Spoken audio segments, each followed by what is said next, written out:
This is Sunrise Extra, streaming live on Wave Now. Hey, good morning. Happy Monday, start of the new week. Happy Monday. That's right. Let's look at it as a positive thing. Yeah, the weather's great. We don't have much going on this week. There's a lot to look forward to once we get towards the weekend. Or maybe today is your day off and you get to enjoy more of that pleasant weather for today. Still waiting for the sun to come up. It's going to take a little bit of time before that happens, almost at 8 a.m. before we really see that sunshine beaming down. But as of right now, we're just enjoying a little bit of that twilight and watching Venus there off into the distance. We are also keeping an eye on those cool and comfortable temperatures sitting in the 40s for most locations to start off the day. Once we head into the afternoon, going to keep that sunshine around, adding in a few clouds here and there with highs in the 70s. Now, as we look ahead, that pleasant weather not going anywhere for your Tuesday and Wednesday. We do have a front moving through on Wednesday. That is just going to reinforce some of the cooler air in our forecast for the end of the week. It's not till the weekend that we start to see some changes showing up in our forecast. Rob. Okay, Tawana, sounds good. It looks like a nice forecast, but not so nice on certain parts of the metro if you're heading out this morning to work or school. We're talking about 265 East near Beulah Church Road. Reports of a one-car crash. That started more than an hour ago, but boy, the backup out there continues. No relief in sight as of yet. Emergency responders still on the scene out there. Also keeping an eye right now on 265 eastbound. We're talking about the ramp to Bardstown Road. We have a report of a one-car crash that started just about 10 minutes ago or so. We are still waiting to get more details on that. Again, that's 265 East to Bardstown Road. Otherwise, things looking pretty good on your Monday morning. We'll keep an eye on it for you. Olivia, over to you. Rob, thank you. Breaking this morning, 20 hostages have been released by Hamas and brought back to Israel. It's part of a ceasefire deal between the two groups. The hostages are being in the care now of the Red Cross. And as part of that deal, more than 1,900 Palestinian prisoners are being released by Israel. No immediate information on the condition of the Israeli hostages who have been held by Hamas since the October 7th attacks in 2023. That is when Israel then did some bombings and other military operations in Gaza that led to the death of more than 60,000 people. And this is a live look right now at the Israeli parliament. Prime Minister Benjamin Netanyahu just spoke. This is the opposition leader. And if President Trump speaks, which we do expect him to, we will bring that to you live right here. And meanwhile, in Washington, U.S. lawmakers are still working to find common ground to end the government shutdown. We're now on day 13 this week. Thousands of federal workers are at risk of missing their first full paycheck since that shutdown started October 1st. President Trump is ordering the Pentagon to rework its budget to send a paycheck to U.S. troops. The White House is also threatening to fire more federal workers as the shutdown continues. The Office of Management and Budget says at least 4,000 federal workers will be fired. In D.C., the Smithsonian Institution's 21 museums plus the National Zoo closed due to the shutdown. President Trump shared his thoughts on when it could end while on his way to Israel. This has been going on for 3,000 years. The shutdown's only been for 10 days. So I think the shutdown, it's gotten to be almost customary, but we're taking care of it. We've got the military paid in full. And we're doing a lot of things. We're ending some programs that we don't want. They happen to be Democrat-sponsored programs, but we're ending some programs that we never wanted. Both sides continue to blame the other for the shutdown. House Minority Leader Hakeem Jeffries says Republicans should support their plan to continue subsidies that protect lower health care premiums. House Speaker Mike Johnson says Democrats should reopen the government, then debate health care. And in an update, hundreds of staff from the Centers for Disease Control and Prevention have now been reinstated. It comes after nearly 1,300 CDC workers received layoff notices Friday.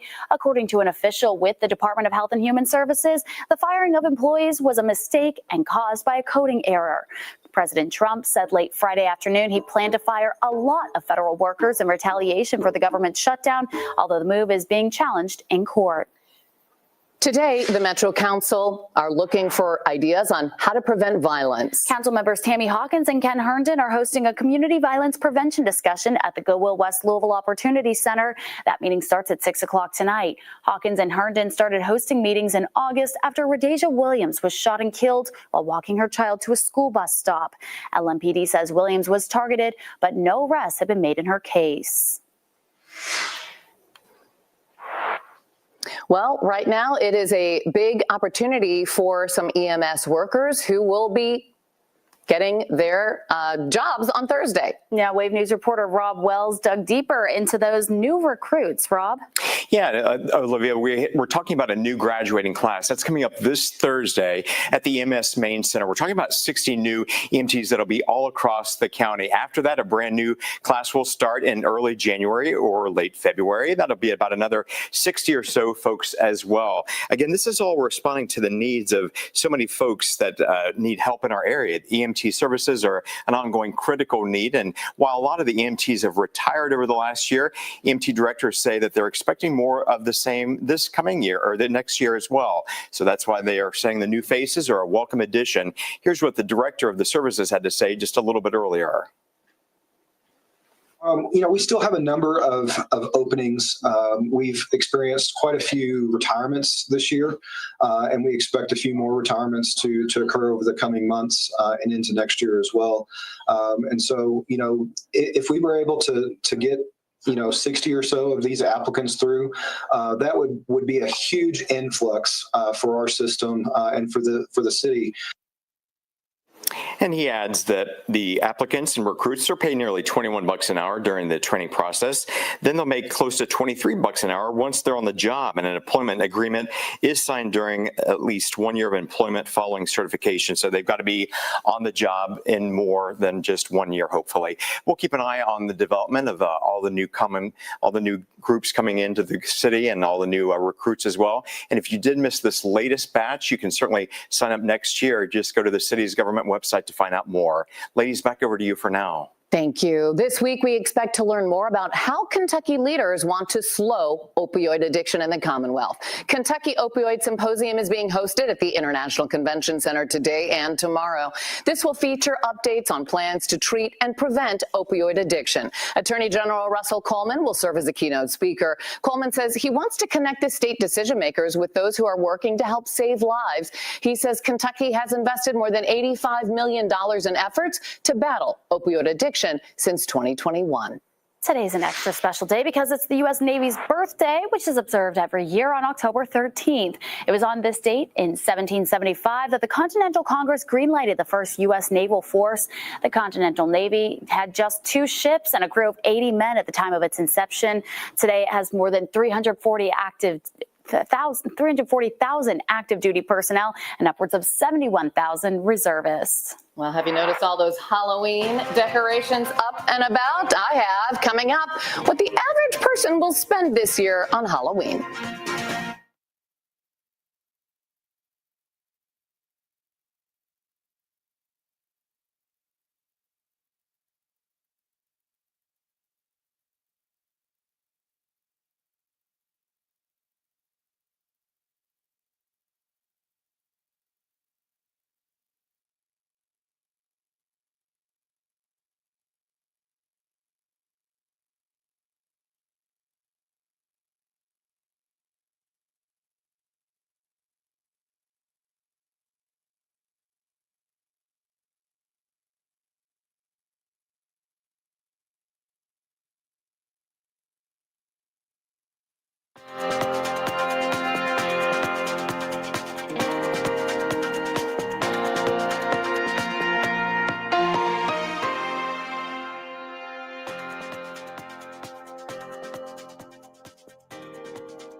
All right, President Trump is speaking right now. Let's listen.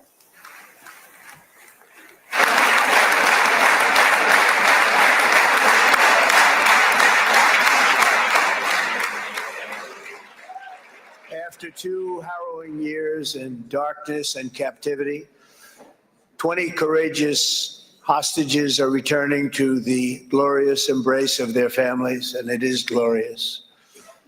28 more precious loved ones are coming home at last to rest in this sacred soil for all of time. And after so many years of unceasing war and endless danger, Today, the skies are calm, the guns are silent, the sirens are still, and the sun rises on a holy land that is finally at peace, a land and a region that will live, God willing, in peace for all eternity.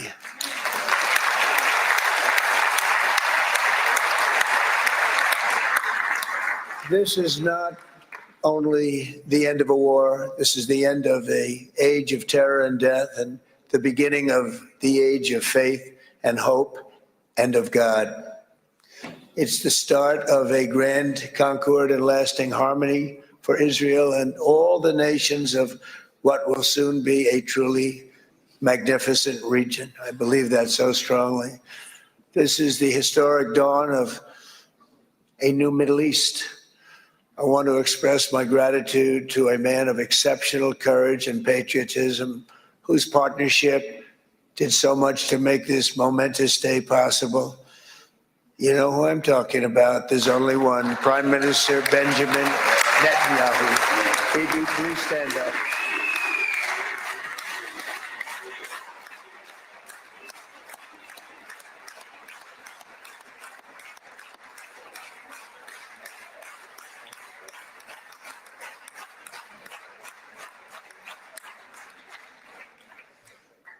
And he is not easy, I want to tell you. He's not the easiest guy to deal with, but that's what makes him great. That's what makes him great.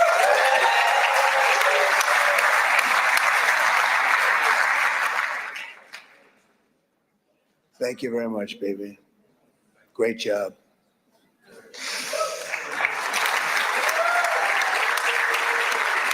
And let me also convey my tremendous appreciation for all of the nations of the Arab and Muslim world that came together to press Hamas to set the hostages free and to send them home. We had a lot of help. We had a lot of help from a lot of people that you wouldn't suspect. And I want to thank them very much for that. It's an incredible triumph for Israel and the world to have all of these nations working together as partners in peace. And it's pretty unusual for you to see that, but it happened in this case. This was a very unusual point in time, a brilliant point in time. Generations from now, this will be remembered as the moment that everything began to change and change very much for the better. Like the USA right now, it will be the golden age of Israel and the golden age of the Middle East. It's going to work together. I'd like to thank several great American patriots for their invaluable help in getting something done that almost everyone thought was absolutely impossible. We were wasting our time. So many people said, you're just wasting your time. But we weren't, because we had talented people working with us. And we had people that love your country and, frankly, people that love the region. They love the Middle East. I want to thank my friend Steve Witkoff.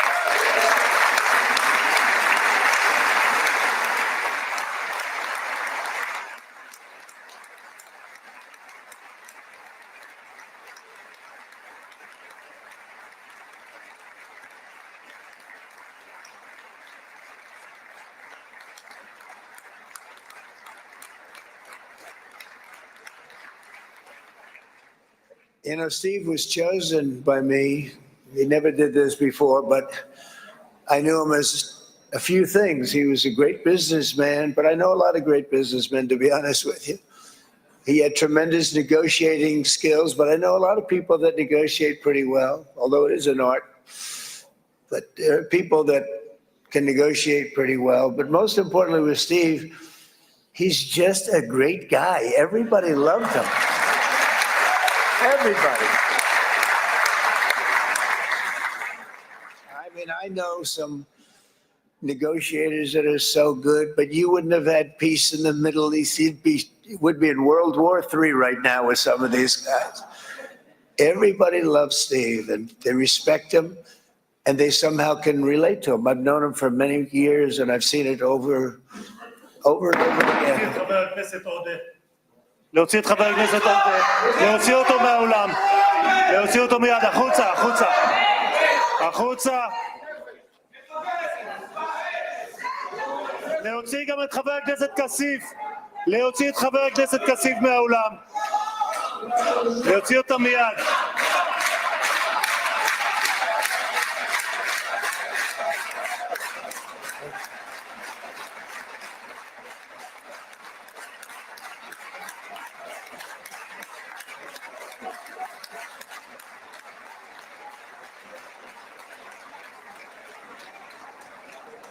Sorry for that, Mr. President. Thank you. Please.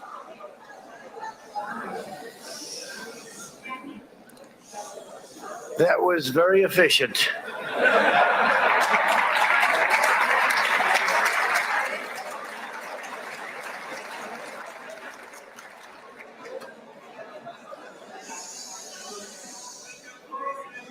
So back to Steve. He's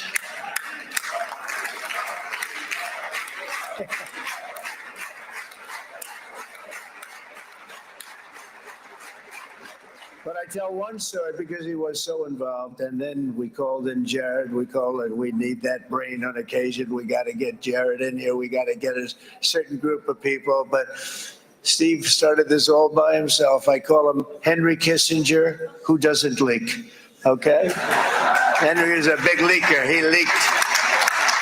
Steve doesn't leak. Steve just wants to get the job done. He wants to do what's right. But I'll give you just a quick story because, as you know, he's working on the war with Russia and Ukraine, a war that would have never happened if I were president. A shame. 7,000 young soldiers a week are being killed. More than that this last week. It's a shame. Should have never happened. But it did happen, and we won the race, and I took over this horrible war that's been raging, and I thought it would be easily settled. I thought it was a hell of a lot easier than doing what we just did very successfully with Israel and a lot of other people. But this came first, and we'll get that one. But I set up a meeting for him to meet with President Putin, thinking it would be a 15 or a 20-minute meeting. Steve had no idea about Russia, had no idea about Putin too much, didn't know too much about politics, wasn't that interested. He was really good at real estate, but he had that quality that I was looking for, and I didn't see it around in too many ways. And I set up the meeting with Putin, and I called. I said, is Steve finished yet? That was about a half an hour into the meeting. No, sir, he's not. He's still inside. This is in Moscow. I said, well, how's he doing? I don't know, sir. He's still inside. I called up an hour later. Let me speak to Steve. Sir, he's still with Putin. He's with President Putin. I said, wow, it's a long meeting, 1 hour. I called up an hour later, he was still with Putin. 3 hours later, he was still with Putin. 4 hours later, he started to get the word that he was going to be coming out soon. And in 5 hours, he came out. I said, what the hell were you talking about for 5 hours? And he says, just a lot of interesting things. We're talking about a lot of interesting things, including what he went in there for, but you can't talk about it for 5. You can talk about it for a certain period of time and you know what you're getting. But that's a talent. That's a talent where you can do that. Most people I'd send in, number one, they wouldn't be accepted. Number two, if they were, the meeting would last 5 minutes. And that's what happens with Steve. Everybody loves him. They love him on this side. They love him on the other side. And he really is. He's a great negotiator because he's a great guy. So thank you very much, Steve, very much.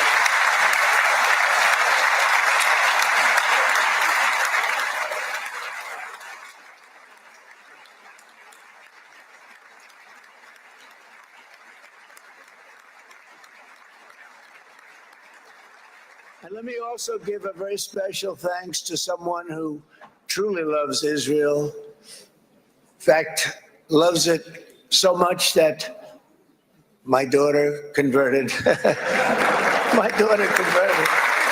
I didn't know this was going to happen. And Ivanka's here.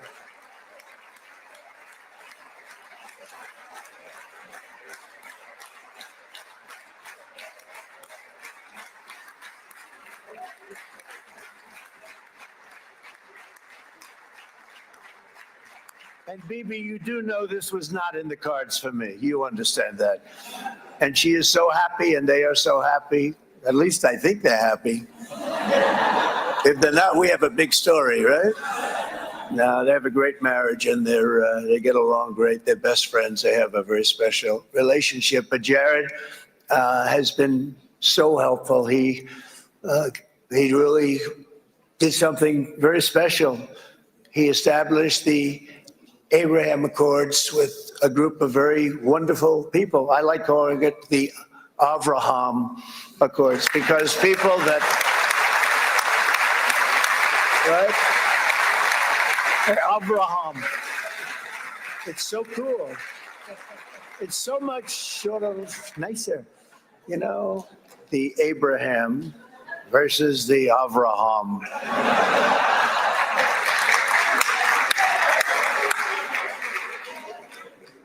I just don't want to sound too sanctimonious when I do it. So, you know, I sort of split it up. This way we keep everybody happy. But we have some very great talent, and they have no excuses for anything that's taken place, because we had some unbelievably good people working on this. And then you're going to add a man named Marco Rubio, who is also here. That's right.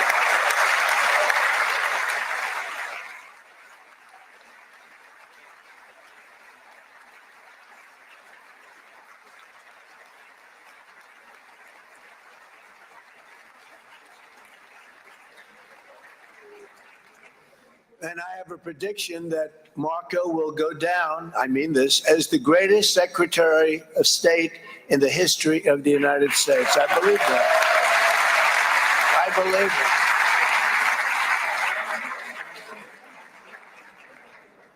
it. And he and I, you know, we really fought it out. You remember, he was tough. He was nasty. Who the hell thought this was going to happen, Marco, right? And now I'm saying he's going to go down as the greatest. He will. He was always smart and sharp, and people respect him. And then we have somebody who's young, but an unbelievable leader. I saw it a long time ago, and he's turned out to be even better than we thought. Right, Susie? I think even better. And that's Pete Hegseth, who is our Secretary of War, formerly Secretary of Defense.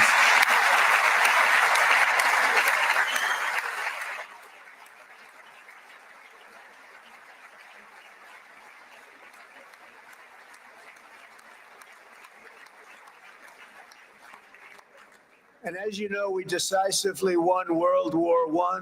We decisively won World War II decisively.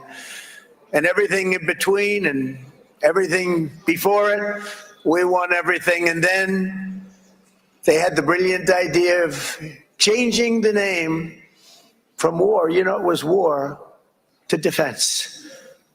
And with that went a certain thinking. And we fought in a very politically correct way after that. We always had the strongest military, and now we have a stronger military than we've ever had before. Because of my first term, I've totally rebuilt the military, every aspect of it.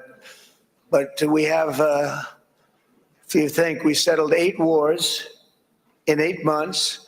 I'm now including this one, by the way, if that's okay. They may say, well, that was quick, because yesterday I was saying 7, but now I can say 8. The hostages are back. The hostages are back.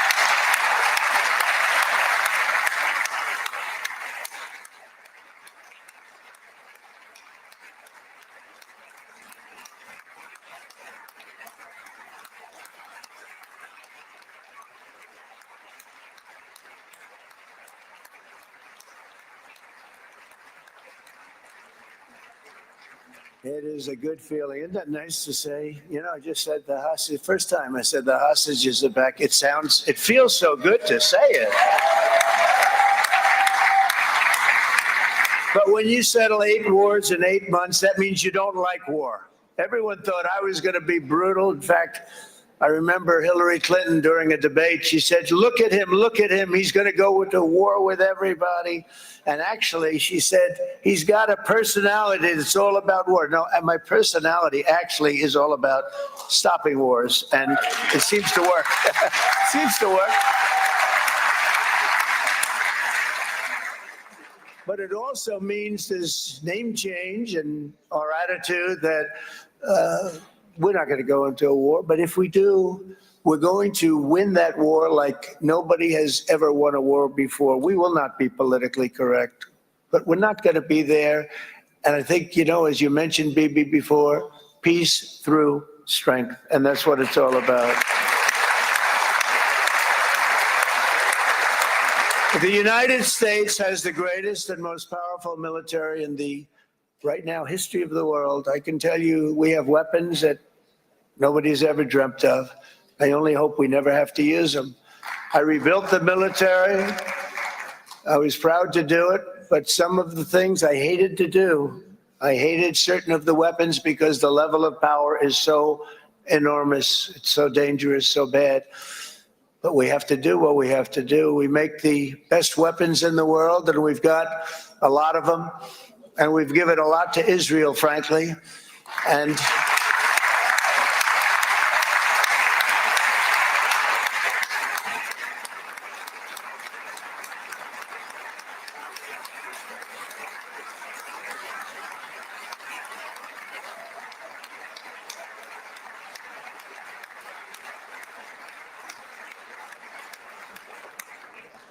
Bibi would call me so many times, can you get me this weapon, that weapon, that weapon? Some of them I never heard of, Bibi, and I made them.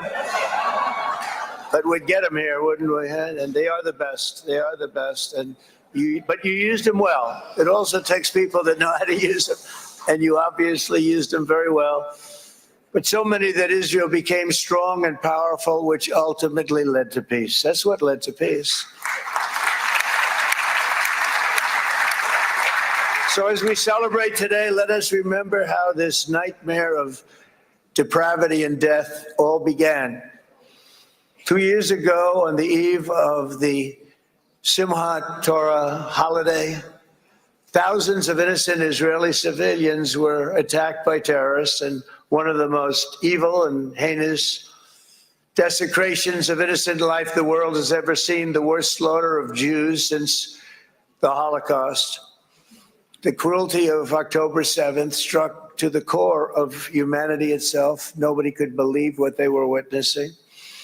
The United States of America grieved alongside you, and we mourned for our own citizens who were so viciously taken that day. And to all the families whose lives were forever changed by the atrocities of that day, and all of the people of Israel, please know that America joins you in those two everlasting vows: never forget and never again.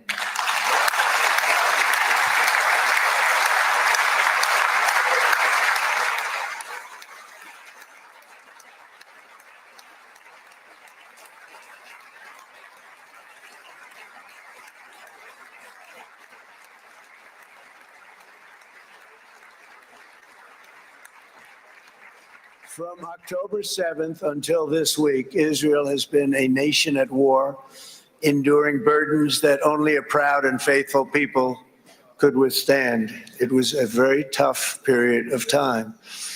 For so many families across this land, it has been years since you've known a single day of true peace. But now at last, not only for Israelis, but also for Palestinians and for many others, the long and painful nightmare is finally over. And as the dust settles, the smoke fades, the debris is removed, and the ashes cleaned from the air, the day that breaks on a region transformed, and a beautiful and much brighter future appears suddenly within your reach. This is now a very exciting time for Israel and for the entire Middle East, because all across the Middle East, the forces of chaos, terror, and ruin that have plagued the region for decades now stand weakened, isolated, and totally defeated. A new coalition of proud and responsible nations is emerging, and because of us, the enemies of all civilization are in retreat. Thanks to the bravery and incredible skill of the Israeli Defense Forces and Operation Rising Lion,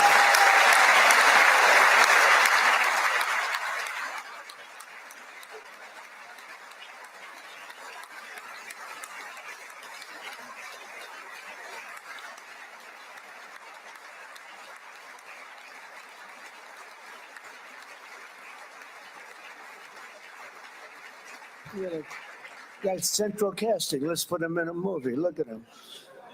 Great job. And my people loved working with you. Loved it. They worked so well together. But many of Iran's top terrorists, including nuclear scientists and commanders, have been extinguished from this earth. And with Operation Midnight Hammer, boy, that's a great name for that, what we did last June. The United States military flew 7 of those beautiful B-2 bombers. They look so beautiful all of a sudden. They were always, I thought they were pretty planes. I had no idea they could do what they did. In fact, we just ordered 28 more of them. A little updated version. We ordered a whole pile of them. And almost 100 other planes went with them, including fighter jets. We had 52 tankers, big, beautiful, brand new tankers that were loading them up 4 or 5 times. They've traveled 37 hours back and forth. Think of that. But we had tankers all over the sky for all the other planes. We had the F-22s, the F-35s, F-16s. We had a hell of a lot of planes.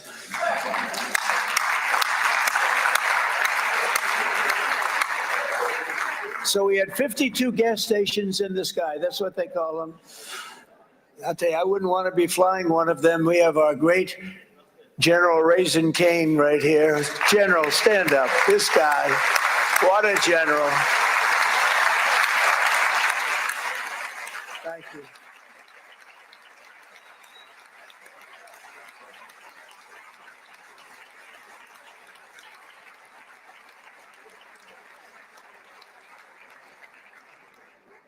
I asked General Cain, I said, we're having problems with ISIS, and I was in Washington, and I asked, how long would it take to defeat ISIS? And my Washington generals told me, 3, 4, maybe 5 years, sir.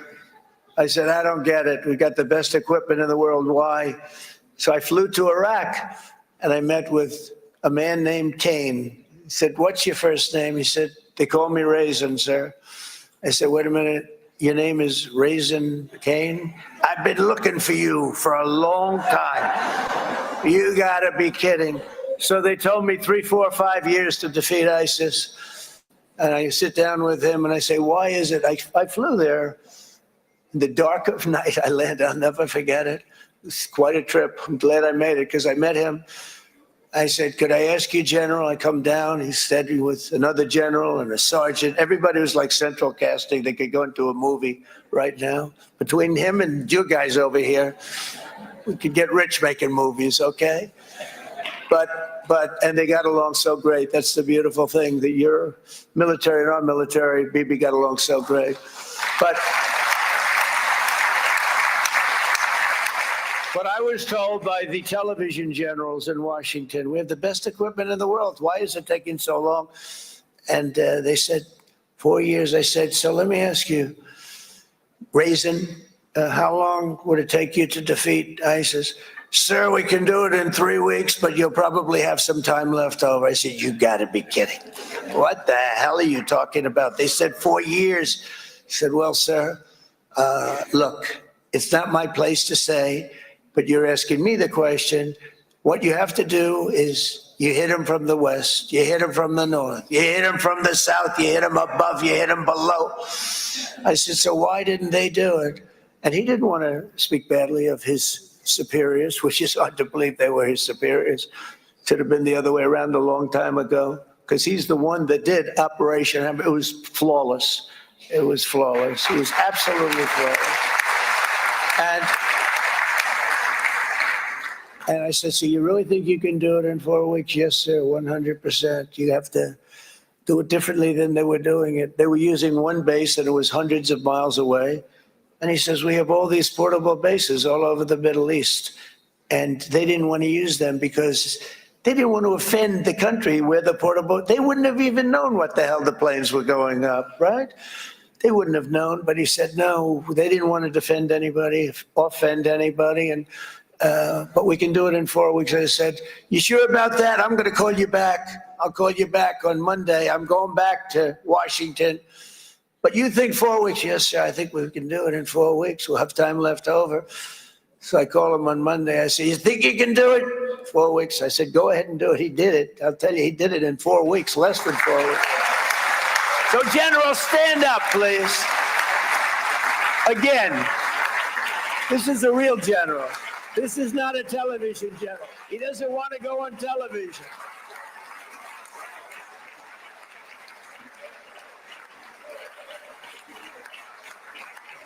He doesn't want to go on television. That's what the other guys love being on television. So we dropped 14 bombs on Iran's key nuclear facilities, totally, as I said, originally obliterating them. And that's been confirmed, and everybody understands it. Together we stopped the #1 state sponsor of terror from obtaining the world's most dangerous weapons. And if you think about it, if we didn't do that, and assuming we made the same deal that we have today, there'd be a dark cloud over this deal. And #1, it wouldn't happen because the other Arab and Muslim nations really wouldn't feel comfortable making the deal that we have now, right? If Iran had that nuclear weapon that they were about 2 months away from having. They would have had it in 2 months or maybe less than that. They were right at, this was our last shot. They looked at it for 22 years. This was our last shot. The pilots told me that. They said, 22 years, sir. They looked at it. Our predecessors looked, they studied it. 3 times a year would do drills on that exact attack. And boy, did they get it right. But let's assume they didn't. And let's assume there was large-scale nuclear weapons in the hands of Iran. We couldn't be here today. Even if we signed the deal, which we couldn't do because a lot of people would not want to have anything to do with it. We took a big cloud off of the Middle East and off of Israel.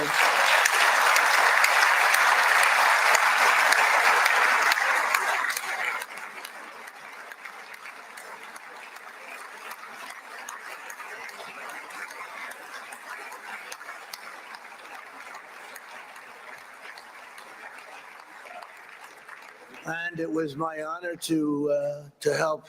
But it isn't it true, though, that can you imagine the same, let's assume, Bibi, the same documents, we had everything the same, but you had somebody out there that was, in the opinion of everybody, all powerful in the Middle East.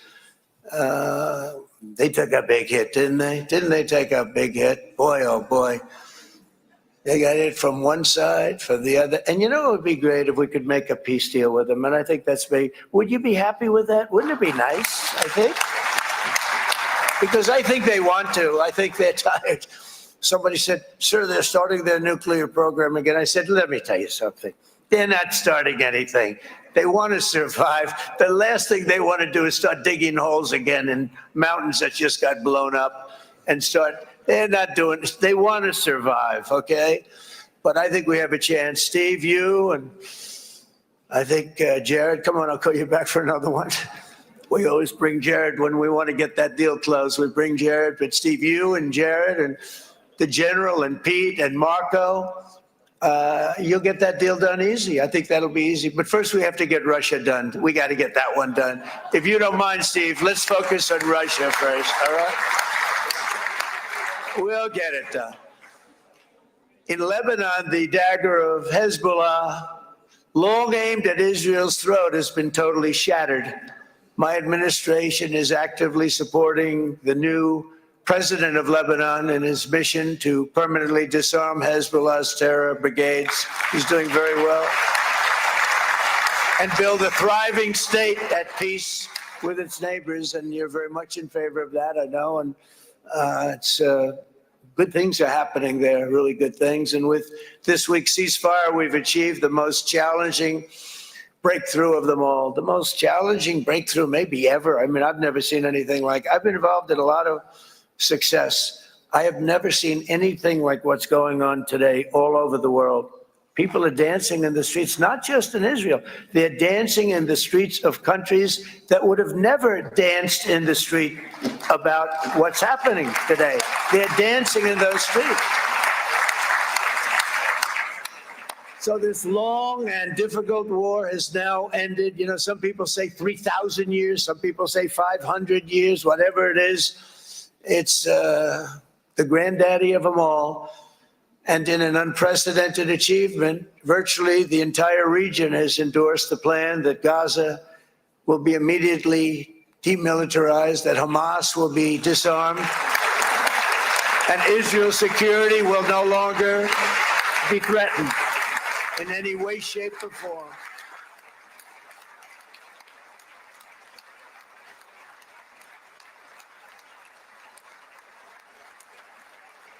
So Israel, with our help, has won all that they can by force of arms. You've won. I mean, you've won.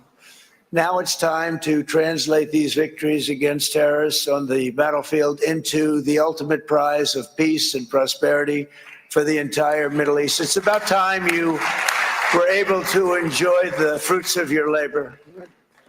Mr. Opposition Leader. I said he's a very nice opposition leader. I think, no, he's a nice man. Bibi, he's a nice man. Good. He knows what he's doing, right? No, a very nice guy. Well, see, now you can be a little bit nicer, Bibi, because you're not at war anymore, Bibi.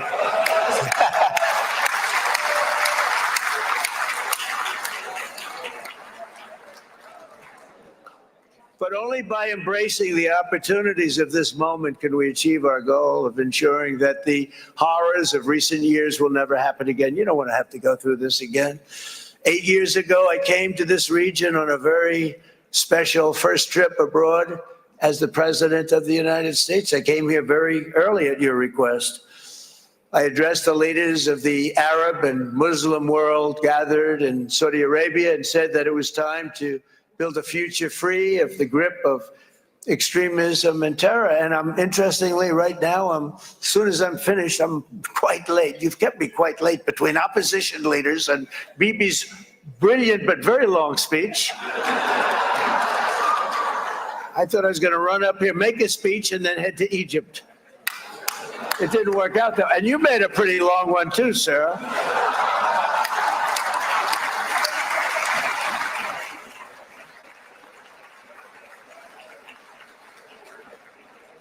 But I liked what you all said. It could be worse. Supposing on top of it, I didn't like what you said. That would be no good, Ron, would it? Ron, you did a great job, by the way, Ron.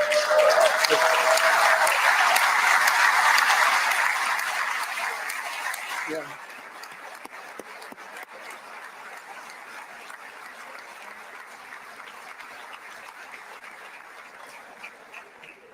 So I'm going to be meeting, actually, in a little while, I'm going to be meeting with the most powerful, the richest nations really in the world, although now with the tariffs, the United States is by far the richest nation in the world, as you probably have been reading. But the richest nations, most powerful nations, tremendous, headed by some tremendous people in many cases. Some cases I wouldn't say necessarily I would endorse. But I will tell you, some incredible people that really helped us make this all possible. So I'll be going there. I'll be quite late. They might not be there by the time I get there. But we're going to give it a shot.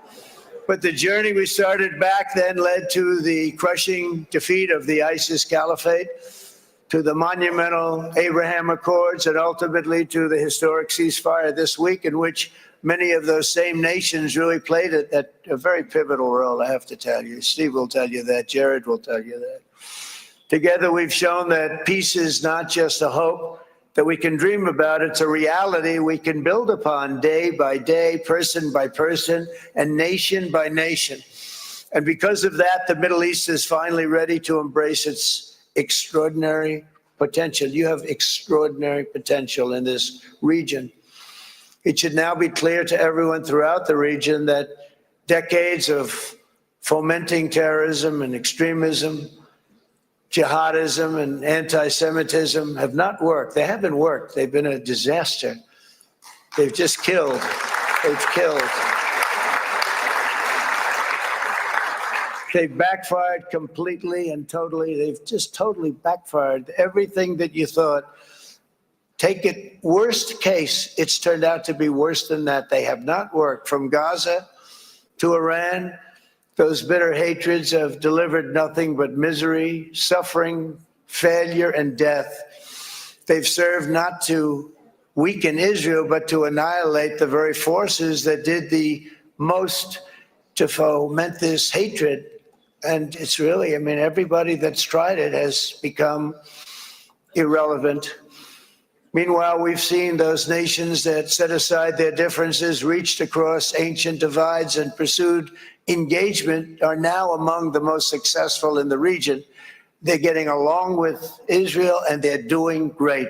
And I can tell you the 4 nations that joined the Abraham Accords early on, and you'd all be doing me a favor, and I'm going to be saying this in a little while to some other friends, would love you all to, is this right, Jared? Join up in the Abraham Accords. We have to join up and get together. You can have that whole thing filled out. We had a very weak administration, worst president in the history of our country by far. And Barack Obama was not far behind, by the way.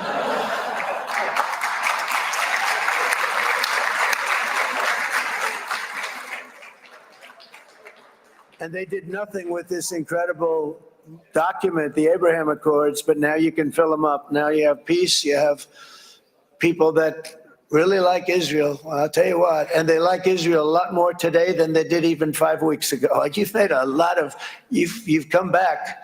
You've come back strong, because it was getting to be a little nasty out there in the world, and ultimately the world wins. You can't beat the world. Oh, I would say to Bibi, it's now time. And he understood it better than anybody, because ultimately, you know, the world's a very big place. And I've said a lot. I said, this piece of land is very small. It's unbelievable what you've done with that tiny, you look at a map even of just not the world, the Middle East, and you have this little dot. And think of what you've done. It's incredible. It's incredible.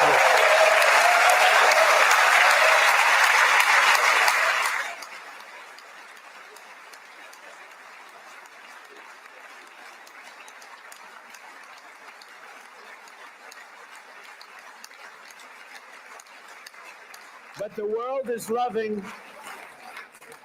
is loving Israel again. And I said to Bibi, you know, the world is big and it's strong.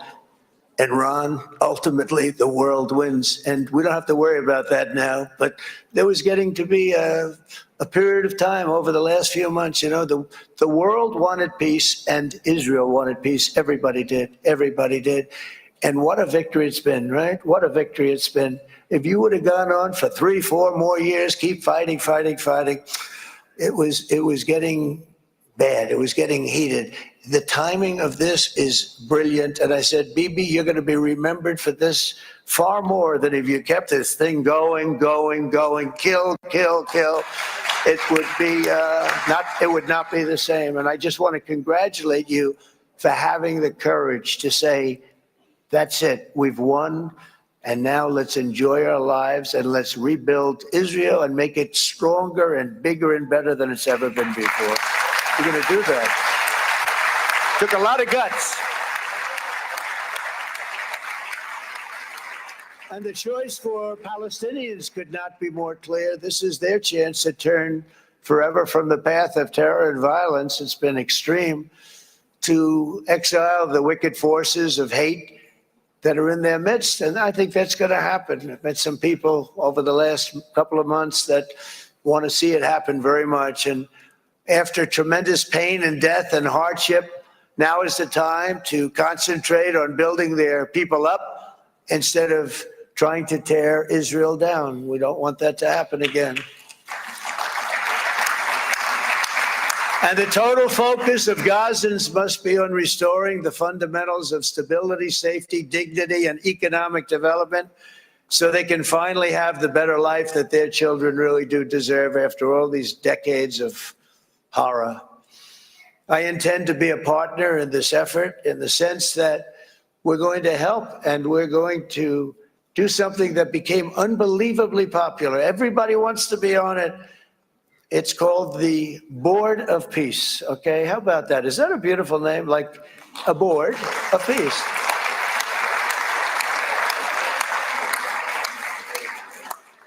The only bad thing from my standpoint, every single nation involved has asked me to be the chair.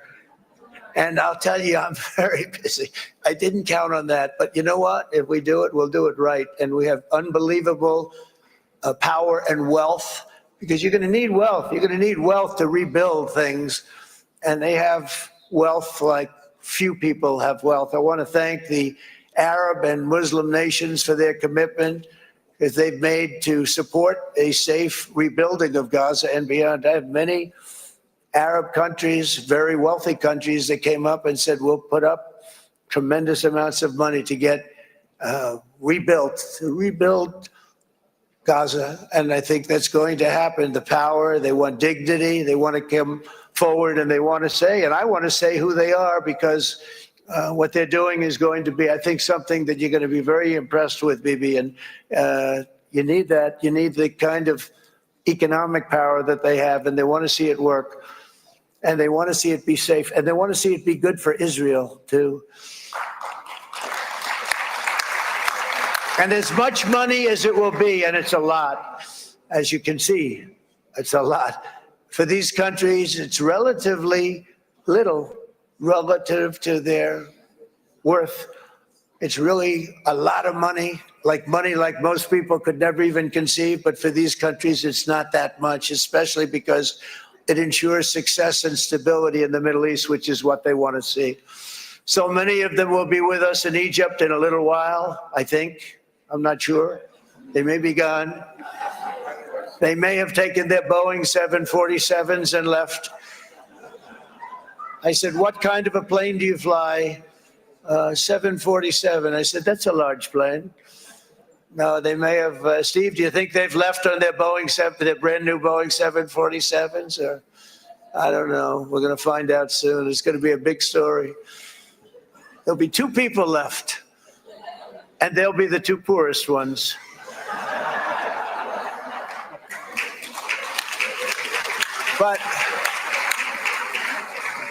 But it will be the wealthiest and most powerful group of nations. So the group that we have assembled, that's waiting for us, is the wealthiest and most powerful group ever assembled at one time. There has never been a group like this. And they're only looking for good. They want good. They're going to do good. And as those commitments are made, I'm going to let the world know who's doing it, because they really deserve to get the credit. And some of them probably won't want the credit, but they deserve it. It's more obvious than ever that the productive and responsible nations of this region should not be enemies or adversaries. You should be partners and eventually even friends, and that's what's going to happen. I know it. Together you can stand against the forces of chaos. Yeah, you go ahead. That's an important point.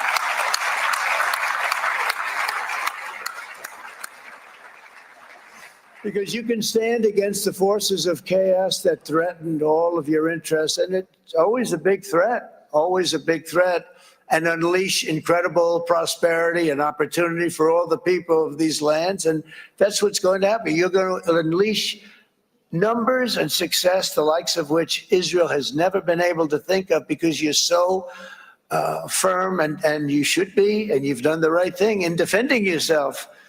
You're not going to have to worry so much about it. You've won, and now you can build, and you can do things that you never even thought possible.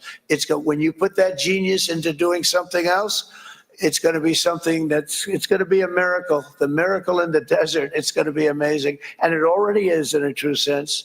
But it'll be wonderful when you can spend time thinking about other than war and defense and offense also. To that end, it's my firm hope and dream, frankly, that together the Abraham Accords will turn out to be everything that we thought they would. Those 4 countries were very, very brave in doing it. They did it at a very early point, and every single one of them benefits unbelievably financially. And if you notice, even in this bad period that we just went through, they all remained a member of the Abraham Accords. They've done unbelievably well. And you know who you are, and I want to thank you.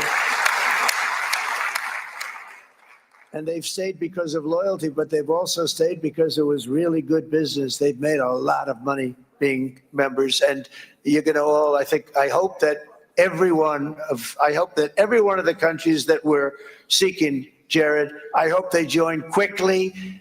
No games, no nothing. Just join, get it. It's going to be a great peacemaker. It's really going to bring it together beyond anybody's wildest dream. So instead of building fortresses to keep enemies at bay, the nations of this region should be building infrastructure to weave your commerce closer together, because you've got to compete with the big world out there in commerce now. It's a different kind of competition. Instead of making weapons and missiles, the wealth of this region should flow to schools and medicine, industry, and frankly, the new hot thing.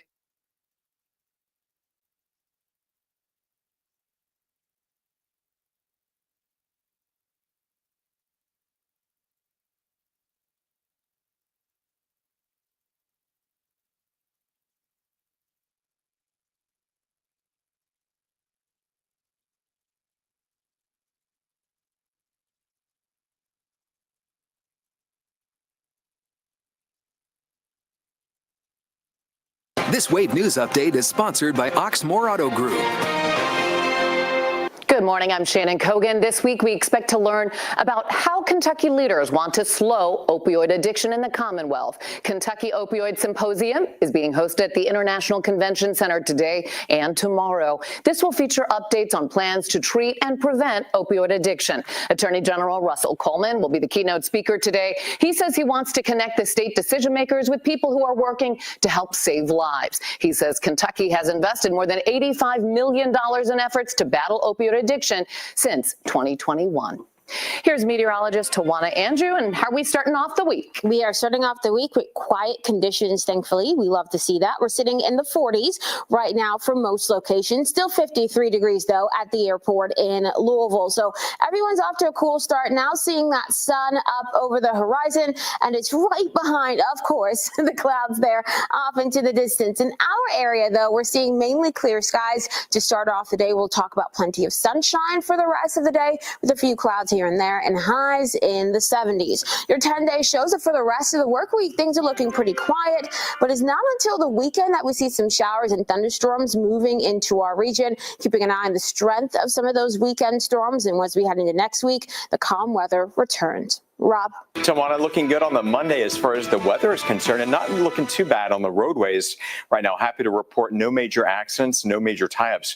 Right now, the green means smooth sailing. You do have the yellow spots, which mean our typical construction areas around the metro area. So certainly slow down and give those folks a lot of extra time in that area. Otherwise, not looking too bad for a Monday morning. We'll keep an eye on it for you for now. Otherwise, back to the Today Show.